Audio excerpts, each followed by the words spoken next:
Tovot, on est le Vav, le 6 aujourd'hui dans le mois Tishrei. Je partage un message surtout pour nous en Israël, mais je pense que chacun, même qu'il est à l'extérieur ou qui reçoit le message, il s'associe avec nous avec les nouvelles, les bonnes nouvelles. Hein. On va être obligé de comprendre ça pendant les 3 minutes, que dès demain, si Dieu veut, on rentre dans un confinement total qui va être hermétique jusqu'à après Simchat Torah. C'est la volonté de Dieu, car si ça a été décidé et voté ce matin, c'est vrai que chacun de nous, il pense déjà comment on va faire, et les fêtes, et Sukkot, et comme on a la mitzvah la plus dure de la Torah, qu'elle est pendant Sukkot, Ve'aïta Ach Sameach, que tu vas devoir garder la joie. On a vu que Ach en hébreu, ça fait mal aussi. Hein. Alors il va falloir, malgré cette situation, ce confinement, ou ce 14e, je ne sais pas comment on l'appelle en français, de garder la joie par force. Comment on le fait?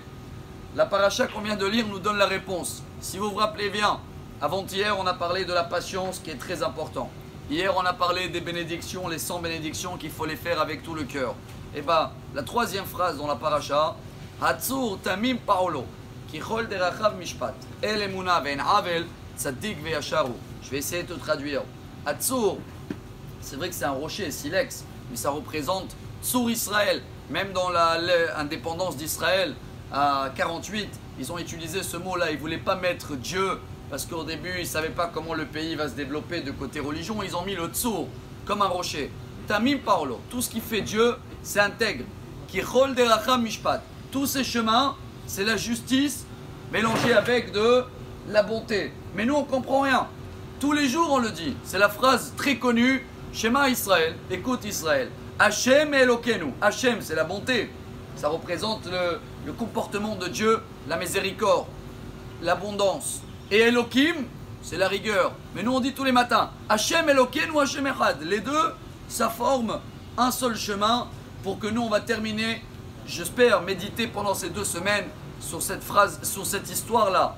C'est dans le Midrash, Megillat Esther, avec Rabbi Yoshua ben Hanania, que le roi, le Romain, il a dit, waouh, impressionnant, vous, le petit mouton, entre 70 loups, et vous arrivez à tenir.